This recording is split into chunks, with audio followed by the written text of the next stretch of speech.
Tenemos que cuidar que las mujeres estén seguras por la noche, no tenemos que tener miedo a salir a la calle. Somos víctimas de violencia de género, mi padre nos hizo mucho daño y venimos aquí a reivindicar que las familias no tengan que sufrir eso y muchísimo menos los niños.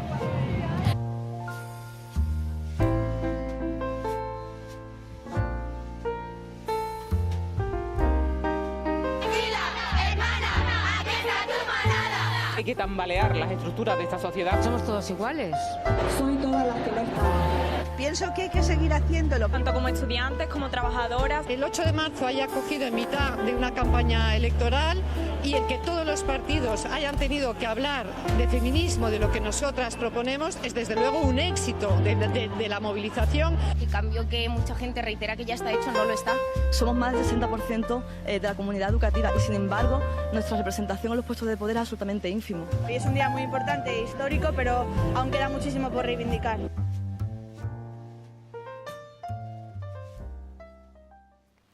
Hoy, en el Transatlántico, hablaremos del 8M. Bienvenidos y bienvenidas.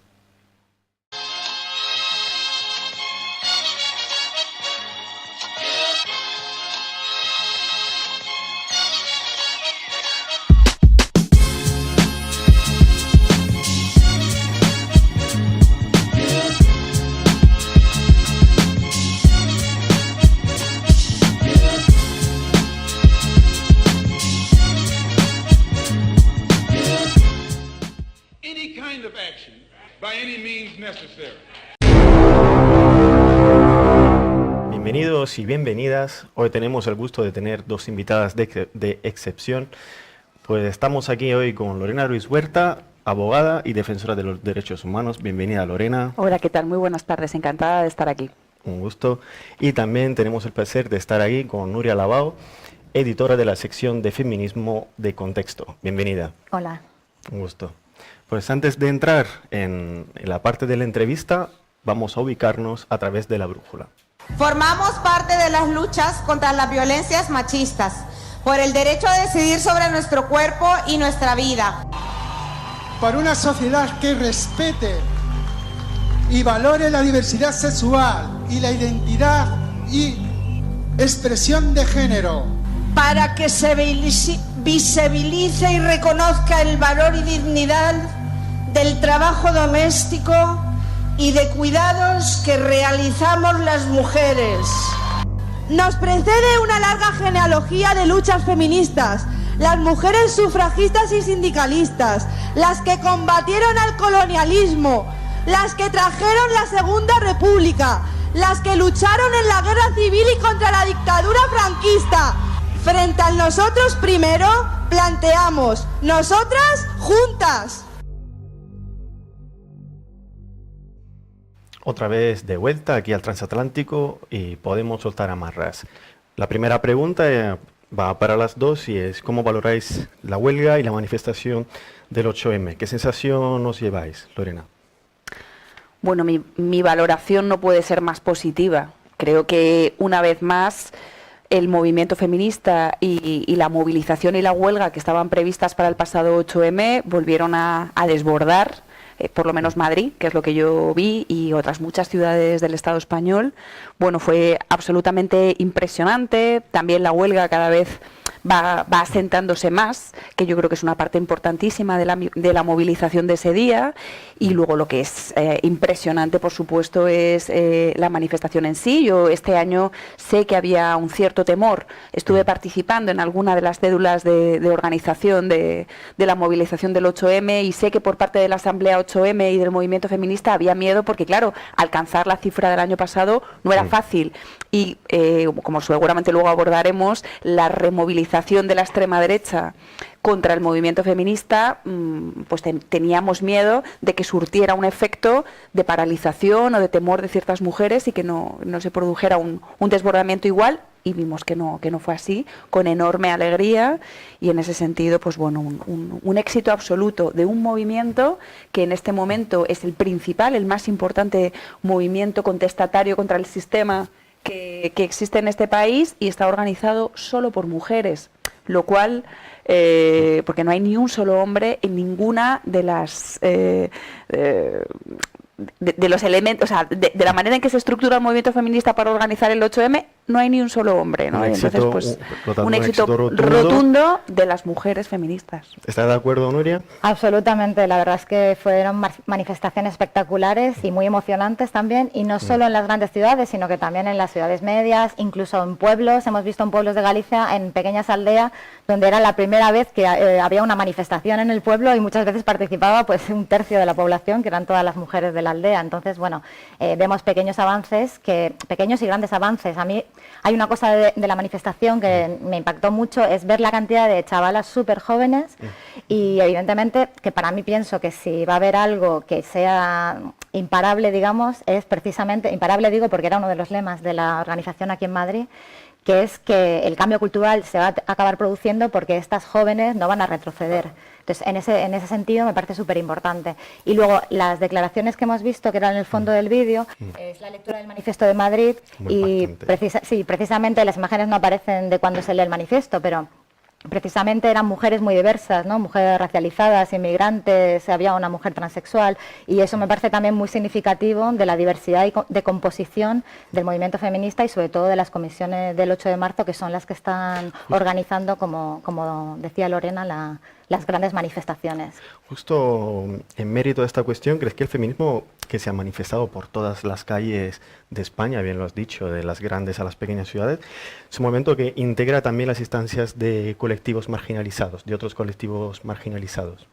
Bueno, como te digo, no es que el feminismo esté con esas digamos, luchas, etcétera, sino que esas luchas forman parte del movimiento feminista. O sea, esas luchas integran las asambleas del 8 de marzo, esas luchas, digamos, de las mujeres migrantes, de las mujeres racializadas, de los reclamos laborales, por ejemplo, de las trabajadoras domésticas. Todas esas diferentes luchas están formando parte de lo que es el movimiento feminista en España hoy, y precisamente eso es lo que hace lo que lo convierte en un movimiento verdaderamente potente y con capacidad de transformación, y digamos, de aliarse con esos pequeños conflictos, o esos pequeños o grandes conflictos, para armar, digamos, un espacio común que consiga también un conflicto de alcance universal, no solo como pequeñas luchas, ¿no? Y en todo esto, ¿cuánto puede ser dura la reacción de la sociedad patriarcal ante el fortalecimiento del feminismo, que se ve desbordado de esta forma, que se manifiesta con tanta fuerza, ¿no? ¿Y de qué modo se puede prevenir ese intento de restauración, Lorena? Bueno, el ataque ya lo estamos viendo, la manera en que se ha rearmado y cómo ha salido la extrema derecha machista a atacar el feminismo ha sido brutal. Creo que no esperábamos no estábamos tampoco prevenidas para una reacción como la que se ha producido en estos meses atrás, ¿no? Con la aparición de Vox y con la manera en que se ha ido naturalizando los ataques al movimiento feminista por parte de partidos del establishment, de que están en las instituciones y que están normalizados como partidos del sistema. Esto tiene el riesgo, efectivamente, y el peligro de que se normalice un discurso que haga retroceder lo que cuesta muchísimo esfuerzo y muchísimo tiempo ir conquistando, ¿no? Entonces, en ese sentido, creo que la movilización del 8M era esperada por las feministas. Necesitábamos que fuera un éxito la reacción, la respuesta a esa contestación, a ese intento de restauración del patriarcado, del machismo, de frenar los logros del movimiento feminista. Ha sido un éxito y nos demuestra que, bueno, pues que tenemos que estar muy vigilantes, o sea que el movimiento feminista y los logros del feminismo son muy vulnerables, como cualquier conquista social, que no se puede, nadie se puede dormir y pensar que las conquistas han llegado ya para quedarse, hay que estar defendiéndolas cada día, y porque aunque el movimiento feminista es potente, todavía en esta sociedad sigue siendo minoritario, desgraciadamente, ¿no?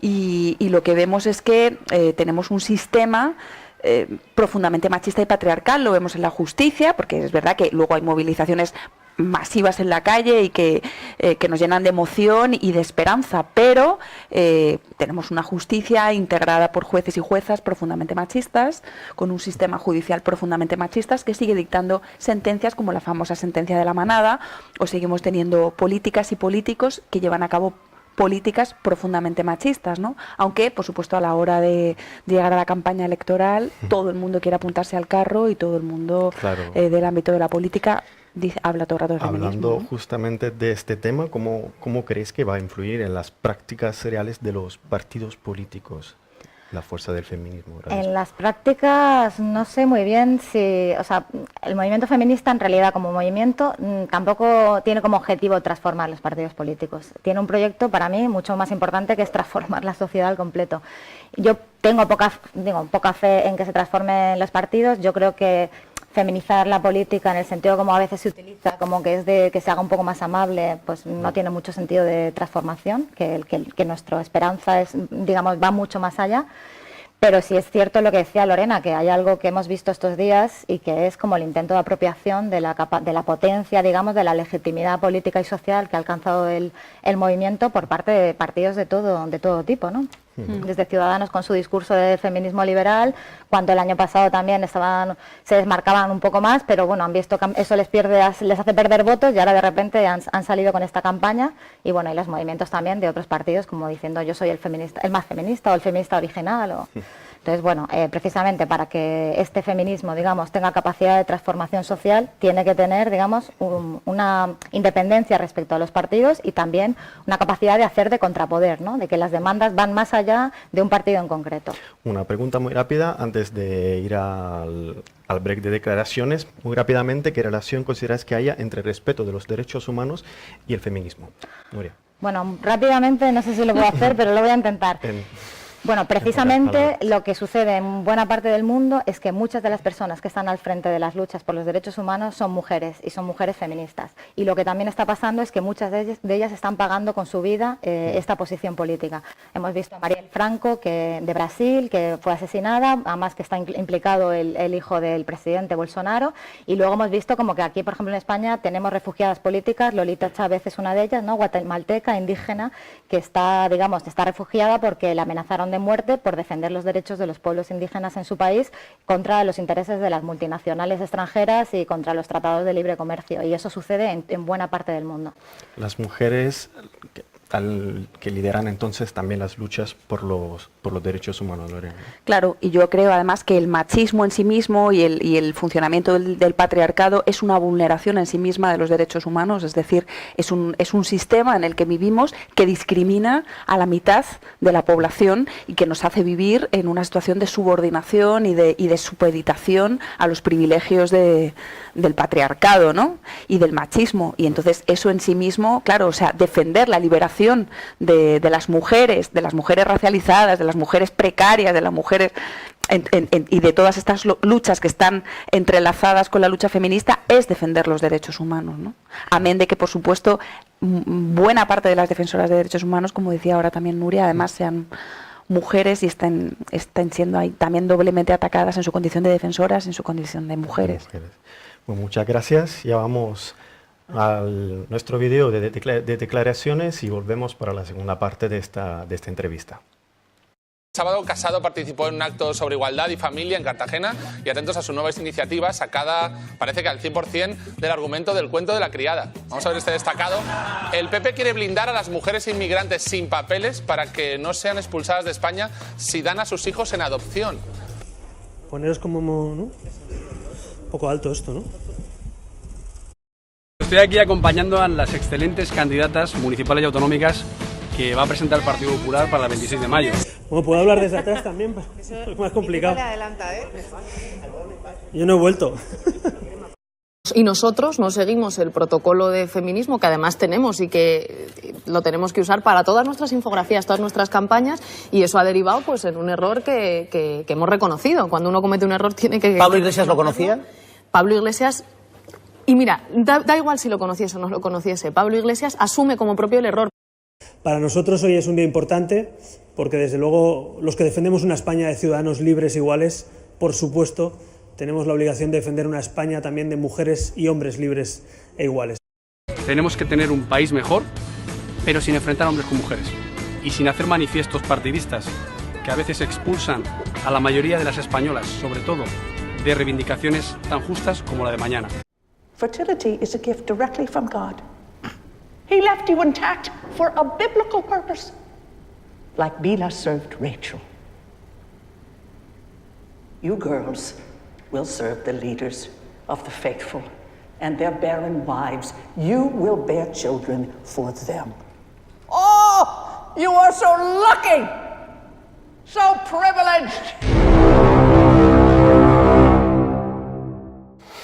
Ya estamos de vuelta por la última parte de este viaje en el transatlántico, con estas declaraciones y con el cierre del cuento de la criada. Pues lo que quería preguntaros, empezando por las primeras declaraciones que hemos escuchado, es decir, sobre cómo Ciudadanos está intentando devolver a utilizar cierta idea de feminismo como de feminismo liberal, ¿no? O sea, de darle brillo. ¿Y vosotras qué opináis al respecto? ¿Qué opinas al respecto, Lore? Pues que eso tiene muy poco de feminismo, tiene mucho de liberal y muy poco de feminismo. Las propuestas de Ciudadanos o esta última del PP, que ahora Casado niega haber hecho, ¿no? Esta de las mujeres extranjeras que den sus hijos en adopción, que efectivamente yo también pensé en el cuento de la criada cuando lo leí por primera vez. Pues eso no tiene nada que ver con el feminismo, es un intento de instrumentalizar un movimiento social que consideran que puede traer muchos votos y darle un barniz completamente capitalista liberal que nada tiene que ver con derrocar el patriarcado, que es el objetivo del feminismo, es acabar con el sistema patriarcal. Es decir, el mero barniz de que las mujeres tengamos la misma condición, la igualdad de condiciones en un sistema profundamente injusto, en un sistema capitalista, desigual, que perpetúa las injusticias, que depreda los recursos naturales del planeta. Eso no tiene nada que ver con lo que quiere el movimiento feminista. El movimiento feminista es mucho más amplio, quiere una transformación profunda y radical de las estructuras patriarcales, del reparto de la riqueza, de la manera en que nos relacionamos con el medio ambiente, con la naturaleza, de la manera en que estructuramos nuestras relaciones sociales y de poder, ¿no? Por tanto, eso no es feminismo. Nuria, consideraciones al respecto de estas declaraciones, la mayoría bastante impactantes, ¿no? Sí, bueno, lo de Ciudadanos es evidente que, como dice Lorena, hay una pugna por vaciar al feminismo de su capacidad de transformación, de su impugnación del sistema. Entonces, ellas lo que hacen es, dentro de esa pelea, lo que hacen un poco es hablar, digamos, como que los problemas de la desigualdad es que hay desigualdad entre hombres y mujeres, sobre todo los que están en la capa social del poder, digamos. Entonces, si solucionamos ese pequeño problema, esa pequeña desigualdad entre hombres y mujeres que están en el poder, pues todo lo demás ya está bien. Entonces no hay que tocar nada más. Y justo el feminismo está diciendo otra cosa totalmente distinta, ¿no? Entonces, por ello, ellas se fijan mucho pues en las cuotas, en los lugares de poder como con los consejos de administración, etcétera, y el feminismo más transformador quiere impugnar precisamente ese poder y las explotaciones, digamos, que da lugar. Una de ellas, la del cuerpo de las mujeres, en ese sentido, como hemos visto estas propuestas, ¿no?, de la gestación subrogada, tal como la plantea Ciudadanos, o por ejemplo esta propuesta muy, no sé cómo llamarla, solo se me ocurren palabras muy fuertes, del PP de dar la residencia o de no expulsar a las mujeres inmigrantes sin papeles que den a sus hijos en adopción. Y eso precisamente es el típico... el patriarcado siempre se ha basado en la apropiación del cuerpo de las mujeres, sobre todo en su capacidad de reproducción. Y bueno, exacto, es que es lo que muchas veces hablamos, ¿no? Las mujeres feministas, ¿de qué nos sirve tener a mujeres en puestos de poder si reproducen las lógicas machistas y patriarcales? ¿De qué nos sirve tener mujeres juezas en tribunales que van a aplicar una justicia machista y patriarcal? ¿De qué nos sirve tener presidentas de gobiernos como Angela Merkel, como Theresa May o como Cristina Cifuentes o Esperanza Aguirre, ¿no? Claro, eso desde un prisma de feminismo liberal es no, pero si las mujeres, ¿no?, en el Partido Popular probablemente dirán, si nosotros tenemos mujeres candidatas, mujeres que lideran, pero que aplican, que no tienen perspectiva de género, que no son feministas. Es muy importante eso, porque además a mí me preocupan dos cosas también digamos, como de las esferas más jóvenes del movimiento feminista. Cuando escucho cosas, dos concretamente me preocupan. Una es, yo no quiero ejercer el poder, ¿no?, por parte de algunas mujeres más jóvenes. Dices, ¿cómo? O sea, la respuesta no es que nosotras renunciemos a ejercer el poder. Por supuesto que queremos ejercer el poder en la cuota que nos corresponde, ¿eh? No es sustituir a los hombres y ahora ejercerlo solo nosotras. Queremos ocupar la cuota que nos corresponde y ejercer el poder, pero que el poder se ejerza de otra manera. No queremos ocupar el lugar para hacer lo mismo que han estado haciendo los hombres machistas y desde el patriarcado. Junto con otro tema que es verdad que quizá ahora se desvía un poco, ¿no? Pero otro tema que me preocupa es como el repunte del punitivismo. También un poco como a raíz de la sentencia de la manada, que también ha sido un elemento, una cuestión que ha hecho despertar mucho la movilización feminista, la respuesta que se da a veces desde la calle y que a mí me preocupa y que lo escucho mucho también en los gritos de las manifestaciones, son muy punitivistas. Y yo que vengo del mundo del derecho y de la defensa de los derechos humanos, tratando de luchar contra el punitivismo porque no es una respuesta adecuada, pues sí. Bueno, eso me preocupa. Si no me equivoco, Nuria, tú has escrito también sobre ese tema, ¿no? Sobre la cuestión del punitivismo. Quería preguntarte acerca de cómo se vive esa desigualdad al interno de los medios de comunicación. Por ejemplo, también trabajo en un medio y me doy cuenta de la desigualdad que hay, ¿no? De las diferencias.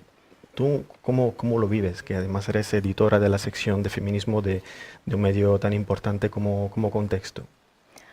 Bueno, en Contexto, lo hemos asumido como una reflexión global, digamos, de cómo se están encarando todas las secciones. No solo es suficiente tener una sección de feminismo, sino intentar, primero, que escriban más mujeres opinión, por ejemplo, que es el típico género que las mujeres están menos presentes, y luego también, pues, formar a los periodistas, hacer reflexiones colectivas sobre qué tipo de información hacemos para introducir, digamos, una perspectiva de género en todos los ámbitos y no solo en la sección de feminismo, ¿no? Que haya más fuentes diversas, intentar utilizar también fuentes expertas que sean mujeres para un poco reflejar esa paridad en ese sentido.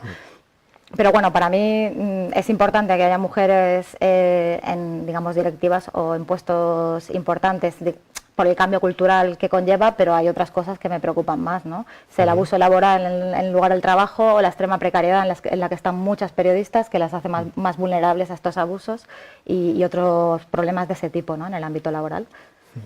Lorena, en tu experiencia política, en tu recorrido político, has vivido evidentemente el auge del feminismo en España. Y te pregunto, ¿cómo ha influido y cuánto la manera de vivir y hacer política desde el interno del partido a partir justamente de la relación de género?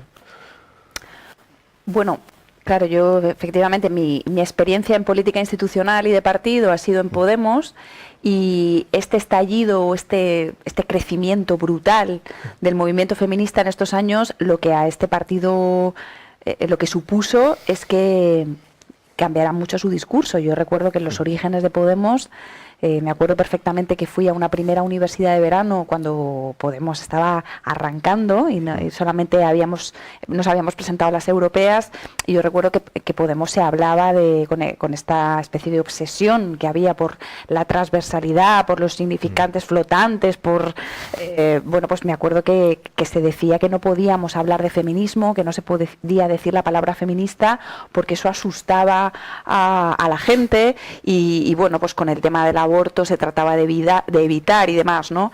De cómo se ha pasado de eso a ahora, pues claro, es un partido más de los que se suma al carro de, bueno, pues tratar de sacar tajada y instrumentalizar al máximo el movimiento feminista, ¿no?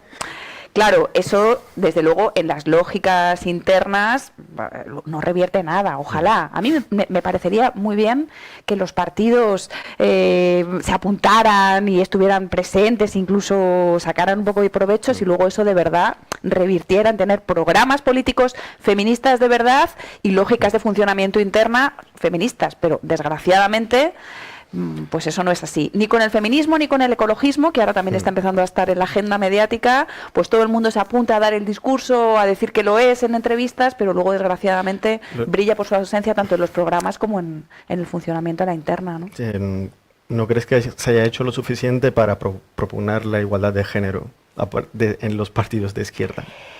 Es muy difícil cuando es un partido político. No creo que en eso sea distinto de otras organizaciones sociales. Es una organización que vive dentro de un ecosistema patriarcal y machista, y en el que la forma de hacer política sigue siendo muy machista, y al final yo, sobre todo, lo que más experimento, mi experiencia más esencial haciendo política es que el poder lo tienen los hombres, que las decisiones las toman los hombres, que los listos y en quien se confía, a fin de cuentas, son los hombres. Pero esto me ha pasado tanto en Podemos, por supuesto, como en otro tipo de asambleas más de base, ¿no? O sea, al final, nosotras no dejamos de ser actores secundarios en quienes no se confía de verdad. Es que los listos son ellos, o sea, eso es lo que flota en el ambiente.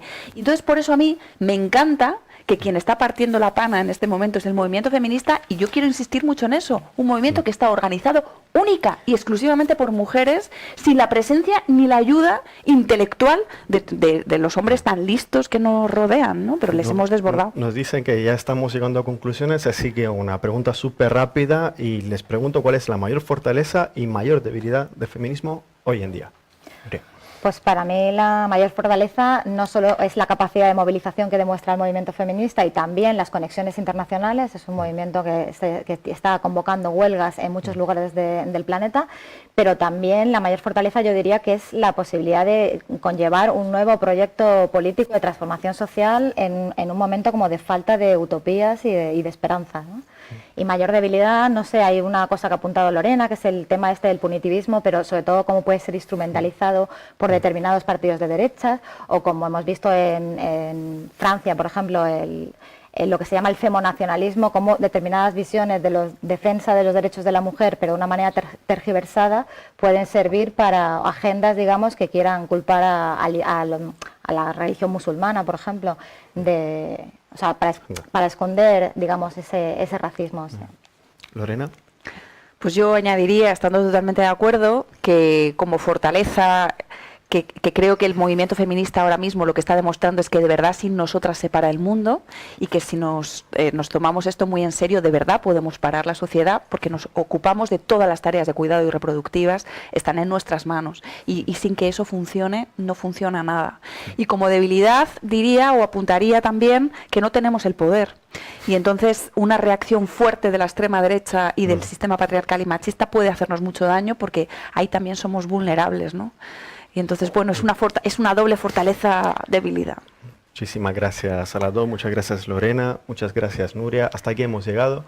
Espero que les haya gustado este viaje, y por supuesto que se sumen a otro viaje aquí en el transatlántico. Desde el puerto de Vallecas les deseamos un buen día.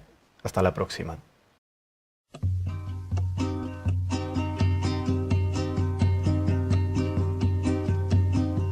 Volver a los 17 después de vivir un siglo es como descifrar signos sin ser sabio competente.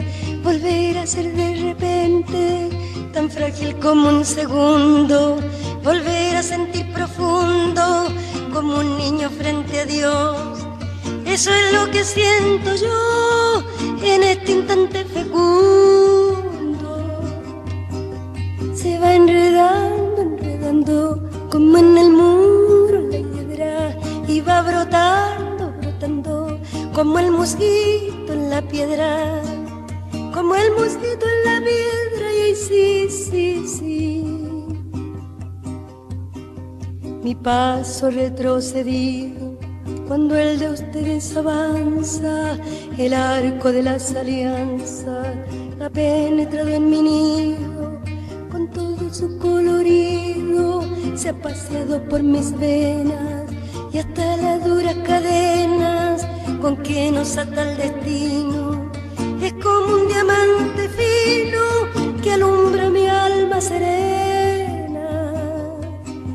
Se va enredando, enredando como en el muro la hiedra, y va brotando, brotando como el mosquito en la piedra, como el mosquito en la piedra. Y sí, sí, sí, lo que puede el sentimiento no lo ha podido el saber, ni el más claro proceder, ni el más ancho pensamiento. Todo lo cambia al momento, cual mago condescendiente nos aleja dulcemente de rencores y violencia. Solo el amor con su ciencia nos vuelve tan inocentes. Se va enredando, enredando como en el muro la hiedra, y va brotando, brotando como el mosquito en la piedra, como el mosquito en la piedra. Y sí, sí, sí, el amor es torbellino de pureza original, hasta el feroz animal susurra su dulce trino, detiene a los peregrinos, libera a los prisioneros. El amor con sus esmeros al viejo lo vuelve niño, y al malo solo el cariño lo vuelve puro y sincero.